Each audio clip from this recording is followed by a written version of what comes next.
Masi phong ba tungan ba pausi sing de yaw khiba pausing amadi social media dagi lokhachaba pausing gi update pijari han ba da marui ba pau Myanmar da PDF na luching ba Myanmar gi lalo lup kharaga military junta ga akan ba mong da hauji khut thoknari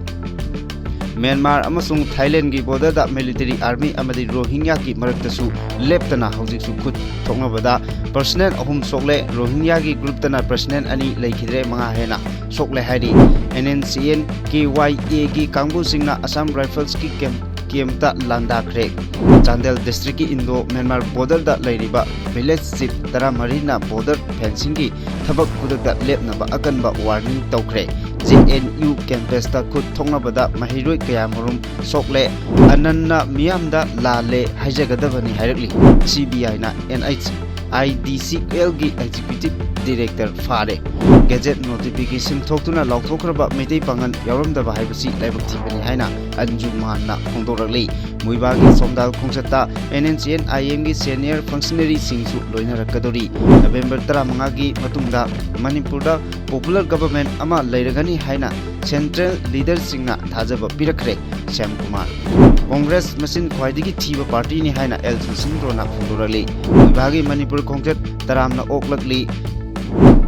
Afghan amadi Pakistan da pung nipunipal gi ceasefire tawbagi wafam yanakre nga khwaidagi yamna puthokpada piba sel gi mana lupa lakh ani yawankhre yellow nga makhal kayasu nga gi mela da puthokadori Bangladesh da air pollution na pung pudingi angang ani gi changda siri haina study gi report singa pudole Manipur da dengue gi laijet mamang sahi singdagi amukta oi kidriba monga yangna sandorakli Hojik pau sandona pijari PDM na luchingba Myanmar gi lalolup kharaga military junta army ga Yai township Mon state ta khut thongna bagi thodok ngasi ga tharaga numit humni sujinkhre leptana numit humni khut thongnarakpa asida nakal animakta asi ana amadi aso open chauna yaure hairi makha taba pau ngaiminasi Myanmar gi makha tarakpa update da Myanmar amadi Thailand border da military army amadi Rohingya gi maraktasu leptana khut thongnaba asida military army gi personnel ahum sokle hairi Rohingya gi group tana personnel ani leikhidre manga hena sathina sokle hairi hojik phawbagi oina akanba khut thongnaba maram oiraga asiba hakchang sing hojik phawbagi oina thodok thopamdagi lokthokpa ngamdri hairi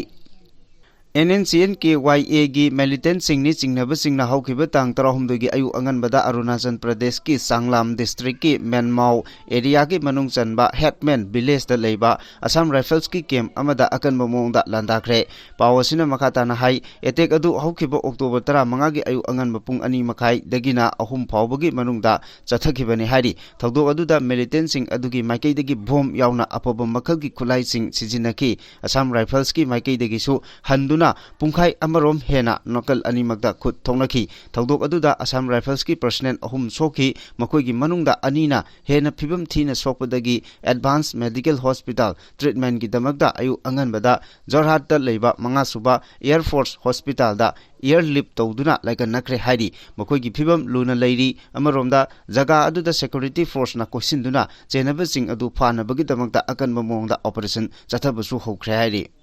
Myanmar dagi mitop sing changsilakba thingnaba amadi drug yauna illegal oiba polam kaya puthok puchin tawba thingnabagi damakta Myanmar ga lonariba Chandel district ki sarukta hojik BRO gi maikei dagi border fencing kharbagi thabak yamna kanna chathariba asi khudaktagi lepnaba Indo Myanmar border area da leiriba village chief 13 gi maikei dagi akanba warning tawkhre village chief 13 aduna punna thadokiba joint statement amana hai makoi gi khulgi jurisdiction manungda Indo Myanmar border fencing khaba thabak chathariba asi yamna kanna yaningdaba phongdokli border fencing khaba asina khunja singi marakta wakhal leitadaba amasung pendaba kaya mayoknari border fencing khaba asina border da leiriba community singi interest identity amasung lamda chauna chaitheng piri border da leiriba community singna thengnariba khudongchadaba sing asi kupna khanaraba matungda makoi gi jurisdiction da border fencing khaba gi thabak khudakta lebanabagi warep asi lokhibani karigumba border fencing khaba gi thabak asi bu chathariba border road task force BRTF natraga atai mari leinaba authority singna khulgi miyamgi oiba warep asi thoksadaba tarabadi maduda tholakpa apafatagi daita khudingmak masa masana pujagadabani hairi village chief sing adugi maikeidagi hairibana kuki jo miyamgi oina matam kuinadagi demand tawduna lakliba separate administration gi political gi issue asigi warusin ama puraktriba phoba border fencing khabagi thabak makhatana chathabai yaroi issue asina maram oiraga haujiksu Chowna उंखनब कया लेरिबनी Myanmar अमसुंग India की लोनाबद लेरिब community सिंग असि नाट culture अमसुंग हौरकफम मानब कांगबु सिंग गाक्तनी border fencing असिना मरम ओरगा traditional village boundary याउना community असिगे family कया अनि थोंगना खाइदोकद्रा हाइबगी चिंगनब चाउना लई चांदेल डिस्ट्रिक्ट की मनुंग चन्ना इंडो म्यांमार बॉर्डर द लेरिब खोलसिंग असि तोंगान तोंगानब कुकी जो सिंगी खुंदाफमनी मरम अदुना मखोइगी एसेस्ट्रल लैंड असि ट्रांस बॉर्डर कल्चर की मरी असि थदनबा होनरोइदबनी हाइना वार्निंग तौरी जवाहरलाल नेहरू यूनिवर्सिटी JNU के कैंपस ता ngarang ayu khut thoknabada mahiroi kaya asok apan nangkre All India Student Association amasung Akhil Bharatiya विद्यार्थी परिषद की मेंबर मसेल खुद थोंगनरकपदगी महिरोई कया अदु असोक अपन नंखिबनी बीजेपी की स्टूडेंट विंग ओइरिबा ABVP ना यूनिवर्सिटी की थबक थोरमदा अपनबा पिरकपगी दगी थौदो अदु थोखिबनी हाइना AISA ना मराल सिखी अमरोमदा JNU स्टूडेंट यूनियन की प्रेसिडेंट AISA की लुचिंगबा नोटिस कुमार ना मरम ओइरगा महिरोई मसेल खुद थोंगनखिबनी हाइना ABV ना मराल सिखी यूनिवर्सिटी असिगी स्टूडेंट यूनियन की मिखल मांगोइनना जनरल बॉडी मिफम पांगथोकलिङैदा नाकल अनि चाउना उंखनरकपदगी यूनियन की मरु ओइबा फम पाइबा मरीगी मनुंगदा AISA ना अहुम अमसुंग ABVP ना अमा पाइरी हाइना फोंदोकली था असिगी तरा मरी लेबाक पोपन नुमिता कुंभी केंद्र के मनुंग चनबा सेंतापुरदा पांगथोखिबा कांग्रेस की मीटिंग अमदा अनन कौबा कांग्रेस की मियोय अमना मणिपुरदा कुकी अमसुंग मैतै अनि की मरकता थोकलिबा इरांग अदु कुंभी केंद्र की MLA ना थोवनखिबनी हाइना फोंदोखिबा वाफम अदु यानिंगदे अनन्ना मसिगी मतंगदा खंगहौबा लैरबदी पुंग कुन मरिगी मनुंगदा मियाम खंगना सेंगदोकदबनी नत्रगा लाले हाइजेगदबनी हाइना फगकचौ इखाई कम्युनिटी हॉल दा पांगथोखिबा पाउगी मिफम अमदा फगकचौ इखाई ममांग लेकाई दगी कोंथोजम रेणुकाना फोंदोखरे पंचायत एसिगी मियामना पांगथोखिबा पाउगी मिफम अदुदा रेणुकाना मखाताना हाई तोरबुंगी JP की मियाम कांग्रेस नत्रगा BJP ना भोट की अदु अदा हाइना ngang saknariba singdu dharkar amata oide makoi masel hunaba aikoi khangde adubu kanakumba amatana kuki maitei anigi irang asi kumbi kendra dagi hobani maitei na hobani haina panba sungya yaroi hek palakba myoi sing adu nupa natraga nupi sing adu sengdok sengjin gi mathok tade torbung GP gi miyamna makoi gi mathakta chapchaba action logani maitei masel nungsinadana ba utlaga kuki singna loksing henget khigani makoi na vote pangnaba pangang dangangba asi torbung GP gi miyambu ikaiba piba thamoida chakliba kaya asi khangdaba maitei jati bu chingthanaba honariba karigino haina pendaba wafam kaya su phongdokhi paugi mifam aduda torbung GP ima kaya su saruk yakhi Central Bureau of Investigation Bureau CBI na senja thumjagi maralda National Highways and Infrastructure Development Corporation NHIDCL gi Executive Director Maisnam Ritan Kumar amasung Kolkata da base toba MS Mohanlan Jain gi mihut Binod Kumar Jain Fare National Highway 37 ki lambi lane 4 da paktokpa chauthon bagi project amaga mari lenana completion certificate piba amasung matam sangdokpagi matangda lupa lakh tara lawi haibagi da CBI na makoi ani fagat khibani CBI gi team na January Bimesing asigi office amadi mayumda red chathabada sel oina lupa crore ani point humpunitoi fagat khibaga loinana Riten Kumar amadi mahaki imung manungi miyoi singi mingda leiba len plot mapan amasung apartment kungi chechang phangba ngamkhi mahak khagempali dagi ni hairi Federation of Haumina Saungbungda Manipur gi indigenous pillar ama yungliba asida state asigi government na indigenous ni haina gazette notification thoktuna lauthokraba maitai pangan yawramdaba asi hapsin gadabani natraga pillar lauthokadabani haina Anjuman Islam Mursagi Publicity Secretary Maulana Ayauddin Phundrei Mayumna hairi wafam asi AMPYEA Anjuman AKYVO AKCOC Jataitul Ulama Asradi Kwakta Bisnupurna Sinduna All Maitai Pangal Youth Association AMPYA Kwakta gi office ta pangthokpa paugi mifam amada haikibani mahana makata na hai Federation of Homina Sinba program da MLA Mari Yoksilaga kanana karamba organization na amadi karamba government na Manipur gi indigenous Purupsi Yaugani Amadi Sina Yaroi Haibagi Warep Loba authorized Tokibage Hainasu Sengdokadabani Amadi MLA Mari Yauribasingna Maruoina Sengdoktuna indigenous pillar sing Hapsin Banatraga pillar Lokopagi Daitasu Pugadabani Hari Lubasigi organization Karana Toning but Toba Yade Haiba rule Law Leiba Lebakni Haina Kangan Gadabani Hojikti Madugi Matamsu Oire Government of Manipur Nasu Federation of Homina Toning but Tobada Ayaba Pibra Haibagi Wang Amasu Sauna Lagli Maramdi Zati Karada Indigenous Ni Karaduna Nati Haina Federation of Homina Leptuna Ngangbada Tumina Laitok Labra Hangli Logi Matung ina Action Lobada Amasung Representative Fawa na phong na chogatli haibagi social media da hairakpa laurakpa asina hangdaba yadaba tanja adu lakpadagini tokhai taba yaroidaba awabadasu nungaibadasu saruk yaminaduna chahi lisang sinna lakraba meitei amade mitei pangal anigi marakta lanai interest khara da yumpham oiraga tokai tanaba siliba Federation of Homi gi mathakta logi matung ina lokot payaba action lownaba kwakta gi CSO singna lokolagani masida lebaki law and order da asok apa lakpa tarabadi Federation of Homina daita punamak pugadabani hairakli Thasigi Kunithoida NNCN IMG General Secretary Thingalen Muibana Sahi Yankagi Matungda Mahaki Pongnopam Lamdam Ukrul District Somdal Village Lakadoriba Asida Lalolup Asigi Senior Functionary Kayasu Loina Rakadori Hari Pawasina Makatana Hai Muibagi Somdal Kongset Asida NNCN GPRN Gi Monitoring Group Gi Convener Karaibo Awang Chabau VS Atem RK Rising Anthony Simre Huteti CT Joseph Lotha Finance ki Launcher TH Rainam Medical ke Launcher Bung Tangkhul amasung atai luchingba kaya amasu loinarakani hari panba yabadi haukiba chahi lisingani Tarada NNCN IMG General Secretary Muibana Mahaki Pongnapam Lamdam Somdalda Lagnaba Thorang Taukiba Matam Aduda Congress ki Lusingba o Ibobina Lusingba Sarkarna Athingba Thamduna Changhan Kidabani Ibobi government na Muibabu Karigumba Pibam Amada Manipur da Changlak Tanaba Haiduna Manipur Nagaland Anigi Lonaba Interstate boundary singda ahenba security force kaya thajinduna deploy tawkibani thawong adu naga sing ngasi phawba pendaba kaya leiribani Muibana mahaki pongnapam lamdam somdalda lakadoriba asida miyamna harau tayamna oknaba sem sabagi thorang kaya su yamna kanna paikhali tangkul naga jingtun longphangi chairman Ipchan Kapaina haikibada General Secretary Muibana mahaki pongnapam lamdamda lakadoriba asigi damakda harau nungaiba phongdokli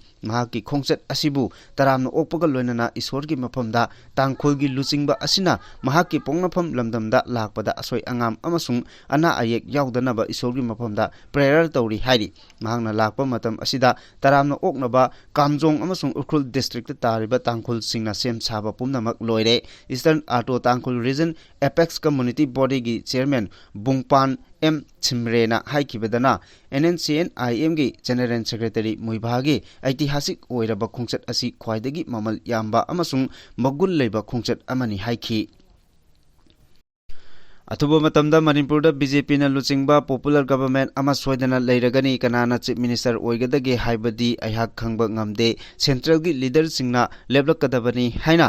Androgi Lopo Singda Leba Kansurba Gandhi Balika Vidyalay gi Tara Mangarak Suba Foundation de Thoromgi Sideline da Kendra Asigi MLA Thongnauzam Syam Kumar na Pomi Singh Unabada Phongdokre Mahang Makatan Hai Handak BJP gi MLA Singhi delegation amana party asigi central leader Singh Unaruba aduda mathang tha haibadi November 15 gi matungda Manipurda popular government ama soidana leiragani haibagi thajaba pirakhare sahi asigi February 19 dagi state asida suspended animation thamlakiba adugi ani subatam tha taruk amaga extend tawriba asidagi makhatana extend tawba yararoi makhatana extend tawna bo khonabada logi oiba akaiba kaya lakani karigumba extend tawge haiba tarabadi assembly dissolve tawba tabani aduna hauzik leiriba suspended animation gi ani suba tha taruk ki tam asigi manungda popular government ama soidana leiragani nongna lakadoriba popular government asida kanana chief minister oigadage haibadudi haiba ngamdri central gi leader singna khanaraba matungda leblok kadaba ngaktani chief minister amasung mantri oining daba kanasu leiramloi mahaksu chamane adubu MLA ama oina mahaki maikaidagidi central gi leader singna kanana kanabu chief minister amadi mantri ohengadabano haibadu laptop piraklaba matamda athubada jati bijati khaidana mapangal kanba sarkar ama lehenba pami haiki amaromda andro kendragi oina PR lenga ki matam asida lambi thong semnaba centerna lupa karor manga makhaigi senpham ama thadarakre adubu hariba thabak sing adu ngasi phawba paikhatpa udri MGNREGS ki thabak singsu niyam chumna tongde yumthong khuding afaba ising phanghanaba paikhatliba jal jiban mission asigi makhada mahagi kendra gi oina yumthong ayamba ising phangle haina report ta leirabasu field da chatuna yengluba matamdadi ising phangdabana ayamba oiramle mahagi kendra gi oina lambi thong semnaba yamlaba senpham thada rakhrabasu hauzik phawba lambi sing adu semnaba tender togdaba thabak tagi pothakraba SO engineer kaya ama contracta hapchinba kaya asinani masigi matangdasu sarkarna miyeng changduna lambi sing asi athubada semduna thabak sing paikhatpiu jal jiban mission gi matangdasu kendra asida aphaba ising yumthong khuding phanganba tawdana ising phangali haina lana report tharamliba amasung maduda sahi tawbada yauriba official singi mathakta sarkar gi maikaidigi akanba miyeng changbiu natrabadi law court chatuna chapchana thengnaragani haiki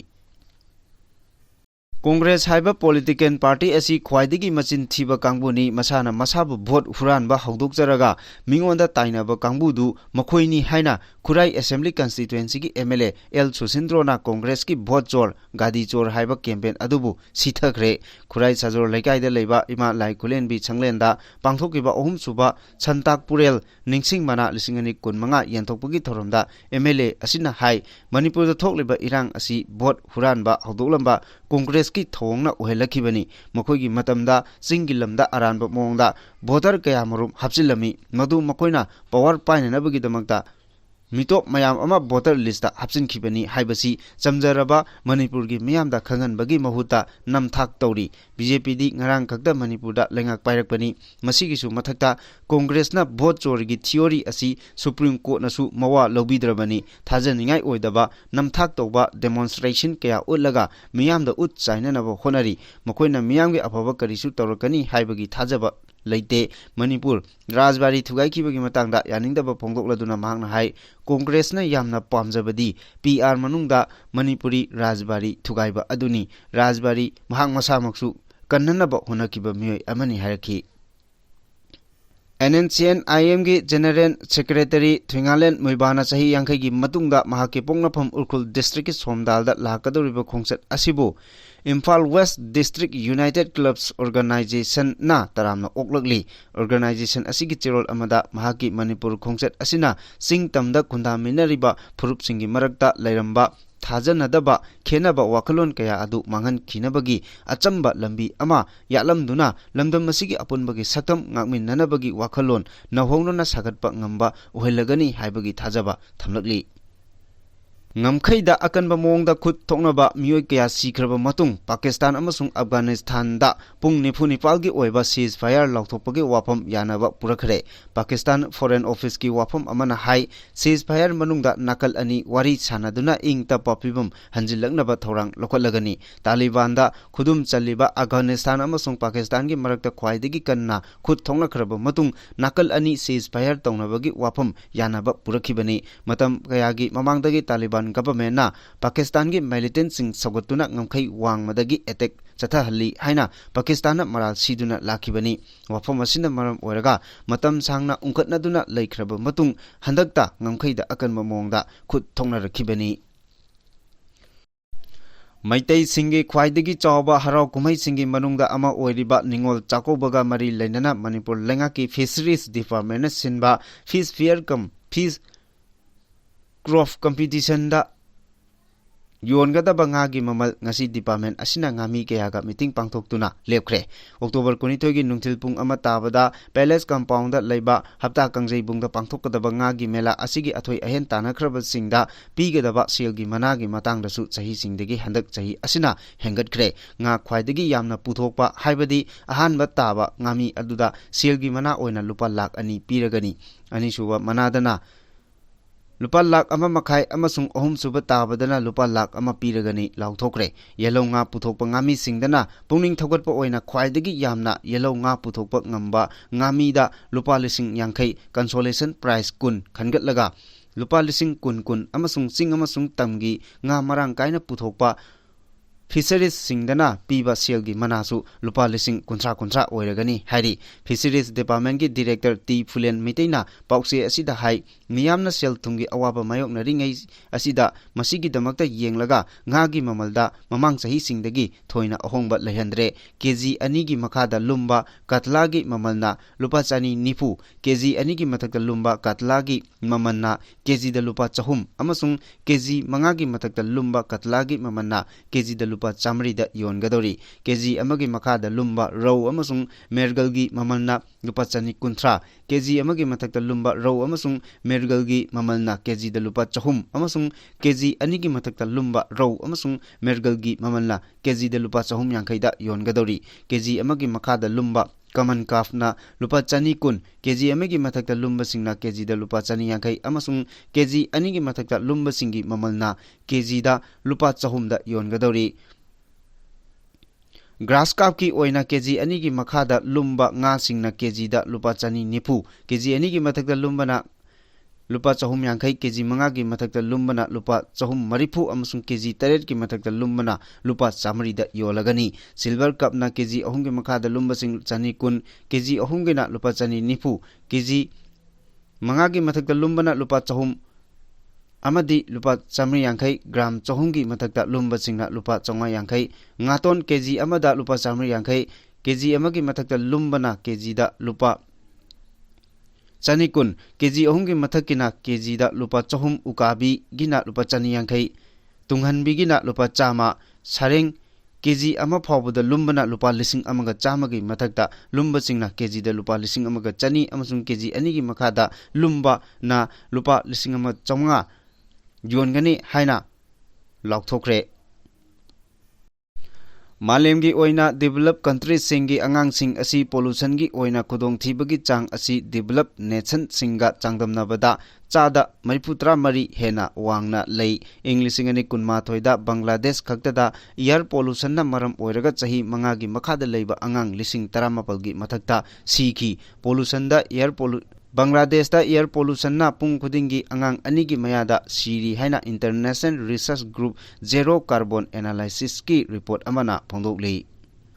Manipur da mamangi chahi singda amukta oikidriba mawongda dengue gi laichat yangna sandorakle hokiba pung kun mari gi manungda mioi chamagani dengue positive oirakre nongna positive oirakpa masing asi tharaga Manipur da chahi asigi oina dengue gi case lisingani chamanga humdra mapal yokre official oiba record ki matungina Manipur da dengue gi case khwaidagi yamkhiba chahi asi kumja lisingani kulumdoina oikhi chahi asida dengue gi case masing asi lisingani chamanga nifu nipal oikhi adubu handaki oina November tha phawba yogdringai October thakai yorakpada dengue gi apunba case masing lisingani chamanga humudra mapal yokre masi khwaidagi wangba dengue gi case masing adudagi hena hendoklabani masimak section ningai oiba thak yore ngaki report ki matung ina hokiba pung kunmari ni gi manungda positive oirakiba mioi chamaga ani gi manungda humphuni thoidi Imphal West district khaktadagini district asida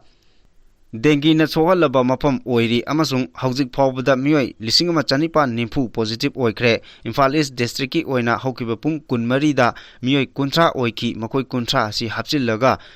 samari kuntaruk positive oikre Bisnupur district da mioi humbudra taret positive oikre aduga mioi ama laikhidre Thobal district na mioi humbutaruk positive oikre Senapati da nimfu manga Kakching district da nimfu mathoi Ukhrul da kunipal Chandel district da Tara Nipal, Tamenglong district da Tara Nithoi, Tecnopol district da Tara, Kamjong da Mapal, None da Ahum, Churachandpur da Ahum amsung Kangpokpi da ani positive oikhi. Chawkhat thoranggi thabak tawrakpada politics oina puthokpiganu haina Joy Kishanna phongdoragli Chawkhat thoranggi thabak tawrakpa matamda politics tawduna negative oiba mawongda puthokpiganu haina Thangmaiban ACG MLA KH Joy Kishanna appeal tawrakli wafamasi MLA asina Thangmaiban ACG manungda leiriba lambising yengchinbagi khongchatta phongdokhibani mahangna makhatana hai Imphal paikhatliba CWS project asi Thangmaibanda ihan hana Pilot project oina paikhat kibani masina maram oiraga Thangmaiban gi lambising asi amuk tawkhaiba amuk semjinba tawdana leirakibani adubu project asida chada Maripudra mangagi mathakta loire masi loiraba matamda lambising asi semjinge hairakpada nongju pantha lakibadagi semjinba yakidabani haujikti nongju pantha loirabanina PWD amadi company singa tanaraga lambising asi ngasidagi semba horagani haiki development tawba haiba asida miyamgi mateng changi isa isana chatkadaba lambini miyamna lambida soklakpada thabaksing thauramsing chathabiganu haina MLA na constitution asigi miyamda appeal tawgi Manipur Rajbari Thugai Kibado Manipur gi tungda lakadoriba puwari muthatnaba khongthangni hairakli Shillong da leba Manipur Rajbari bu Manipur miyam amasung laiga ki maru oiba miyoi amata tanaramba tawdana Art and Culture Department amasung PDA gi marakda awai akhum tawnaduna October 9 phawbada singkup chana thugai khiba amadi Manipur gi tungda lakadoriba maru oiraba puwari manghannaba amasung muthatnaba lawrakpa khongthangni thorom adu akanba mongda yaningde athuba matamda mari leinaba singna Manipur miyam gi ihul khangna semjin sajingadabani haina wamana thadorokpa chirol amana hairi chirol sinema khatana hai wama kangleipakna sahi khudingi paring naina chathaduna lakpa ningol chakobogi thorom handak sahi gisu November 9 nomaijing numita mayang Imphal chanu sabung company da leiba wama gi assistant organization gi thopuriba asem Indrajit gi changai da pangthoklagani numit asida wama gi ningol sing Wamagi chanmi nariba maru oiba ningol sing maitei pangan loinana singmi ningol singa punna wamagi piba singna lamdam asida iyongna sajaba chamlaba phi singa loinana ningol singbu lamdam asida puthokchaba haira puraktuna khudol tambagi thorom pangthokani loinana ningol singa piba singa gi marakta nungi oiba tatna thanaba yadraba nungsinabagi mari hena chechin hannabagi wakhal londa amadi singmi tami apunbana saktam sagatpada ningol chakobogi thorom asi maru oiba thorom amani lamdam asigi iche isal babung mawpa singi mafamda nolokna haijaning badi handak chahi gi oina su maitei amasung kuki narako terrorist singi marakta chahi ani makhai rom lanjenaraga lalgi chaitheng nangduna wana khangna leiriba ichi ichal singi awaba ubiraga handak chahi gi ningol chakoba hianggi gi nini panbada pangthokodoriba asida Khudol potki hidanaba tokpiyu loinana ake amau arang arak tokpiduna lamdam asigi iyongda chajaba chamlaba khudol pot pinaduna masil manau oibagi nungsinabagi mari thamduna chaklel ama haungna nungsina chaminaduna ningol chakobagi phajakraba machat adu ohenminasi hairakli Makha tarakpa aroiba pauda editorial column dagi machangoiba pausing lokachari pochai pusilakpa gari singdagi puba thangba ngamdaba illegal tax loba Lalolop NNCNIM amasung Dimapurda lalonduna leiriba singna syndicate semliba singdagi Imphal da khamen asinba pusinbagi gari khudingmakna Dimapurda lalonduna syndicate semliba singdagi puba thangba ngamdaba senpham logani haina aki ekhang piriba asi laibak thibani masina maram oiraga Nagaland amasung Manipur gi miyamna chahi kayadagi afaba mari leinarakhiba adu lamkhangda taran khinabagi maram oiraklibasi laibak thiba amani Aki akang pirakliba miyoising asigi mathakta mari leinaba singna midyeng changbiyu haina All Manipur Vegetable Wholesaler Association Tribes ki President L Romesh Maiteina appeal tawrakli association asina October 13 da Manipur Press Club ta pangthokkiba paugi mifamda L Romesh na hai haujik Manipur da mapandagi pusilakliba khamen asinba asi mamang chahidagi Assam Dimapur Kharupesia hariba mafamsing asidagi matam matamgi oina ahongba mamalda dealer singa yanaraba matungda lowduna pusilakli adubu ikhang khangawdana association amadi wholesaler tawriba singda pau amata khanganba tawdana miyoi kharaga manaraga Dimapurda syndicate ama semjillaga NNCNIM gi vegetable in charge Sikoho Asumi vegetable tax in charge ka manaraga tha asigi mapandagi Imphal da purakpa khamen asinba gari sing ꯐꯥꯖꯤꯟꯗꯨꯅ ꯊꯝꯂꯕ ꯃꯇꯨꯡꯗ ꯈꯥꯃꯦꯟ ꯑꯁꯤꯟꯕ ꯄꯨꯕ ꯒꯥꯔꯤ ꯈꯨꯗꯤꯡꯃꯛ ꯗꯤꯃꯥꯄꯨꯔꯗ ꯂꯂꯣꯜꯂꯤꯕ ꯁꯤꯟꯗꯤꯀꯦꯠ ꯑꯁꯤꯗꯒꯤ ꯂꯧꯒꯗꯕꯅꯤ ꯍꯥꯏꯅ ꯑꯀꯤ ꯑꯈꯪ ꯄꯤꯔꯦ ꯍꯥꯏꯕ ꯑꯁꯤꯅꯤ꯫ ꯀꯔꯤꯒꯨꯝꯕ ꯁꯤꯟꯗꯤꯀꯦꯠꯇꯒꯤ ꯂꯧꯗ꯭ꯔꯕꯗꯤ ꯑꯔꯥꯛꯄ ꯒꯥꯔꯤ ꯈꯨꯗꯤꯡꯃꯛ ꯐꯥꯔꯒ ꯊꯝꯕ ꯑꯃꯗꯤ ꯄꯨꯕ ꯊꯥꯡꯕ ꯉꯝꯂꯣꯏꯗꯕ ꯁꯦꯜꯒꯤ ꯗꯤꯃꯥꯟ ꯇꯧꯔꯦ꯫ ꯒꯥꯔꯤ ꯑꯃꯗ ꯌꯥꯝꯂꯕ ꯁꯦꯟꯐꯝ ꯂꯨꯄꯥ ꯂꯥꯈ 2.5 ꯍꯧꯔꯒ ꯂꯥꯈ 1 ꯐꯥꯎꯕ ꯄꯤꯔꯕꯗꯤ ꯐꯥꯖꯤꯜꯂꯤꯕ ꯒꯥꯔꯤꯁꯤꯡ ꯊꯥꯗꯣꯛꯀꯅꯤ꯫ ꯒꯥꯔꯤ ꯑꯃꯠꯇꯅ ꯃꯅꯤꯄꯨꯔꯗ ꯈꯥꯃꯦꯟ ꯑꯁꯤꯟꯕ ꯄꯨꯁꯤꯟꯕ ꯌꯥꯔꯣꯏ ꯍꯥꯏꯕꯒꯤ ꯑꯊꯤꯡꯕ ꯊꯝꯂꯤꯕ ꯑꯁꯤꯅ ꯃꯔꯝ ꯑꯣꯏꯔꯒ ꯃꯅꯥ ꯃꯁꯤꯡ ꯄꯨꯁꯤꯜꯂꯛꯄꯗ ꯑꯋꯥꯕ ꯑꯣꯏꯔꯦ꯫ ꯍꯥꯏꯔꯤꯕ ꯑꯁꯤꯗ ꯇ꯭ꯔꯛ ꯗ꯭ꯔꯥꯏꯚꯔꯁꯤꯡꯅ ꯗꯤꯃꯥꯄꯨꯔꯗꯒꯤ ꯈꯥꯃꯦꯟ ꯑꯁꯤꯟꯕ ꯑꯃꯗꯤ ꯃꯅꯥ ꯃꯁꯤꯡ ꯄꯨꯁꯤꯟꯕꯒꯤ ꯊꯕꯛꯁꯤꯡ ꯂꯦꯞꯅꯕꯒꯤ ꯐꯤꯔꯦꯞ ꯂꯧꯐꯝ ꯊꯣꯛꯏ꯫ ꯃꯅꯤꯄꯨꯔꯒꯤ ꯂꯧꯃꯤ ꯃꯤꯌꯥꯝꯅ ꯄꯨꯊꯣꯛꯂꯤꯕ ꯃꯅꯥ ꯃꯁꯤꯡ ꯂꯩꯔꯒ ꯍꯤꯡꯕ ꯌꯥꯏ꯫ ꯃꯄꯥꯟ ꯂꯝꯗꯒꯤ ꯃꯅꯥ ꯃꯁꯤꯡ, ꯍꯩ ꯔꯥ, ꯉꯥ, ꯌꯦꯔꯨꯝꯅꯆꯤꯡꯕ ꯄꯨꯁꯤꯜꯂꯛꯇ꯭ꯔꯕꯗꯤ ꯍꯤꯡꯕ ꯉꯝꯂꯣꯏ ꯍꯥꯏꯕꯒꯤ ꯃꯤꯄꯥꯏꯕ ꯂꯩꯔꯤꯕꯁꯤꯡ ꯊꯥꯗꯣꯛꯇꯨꯅ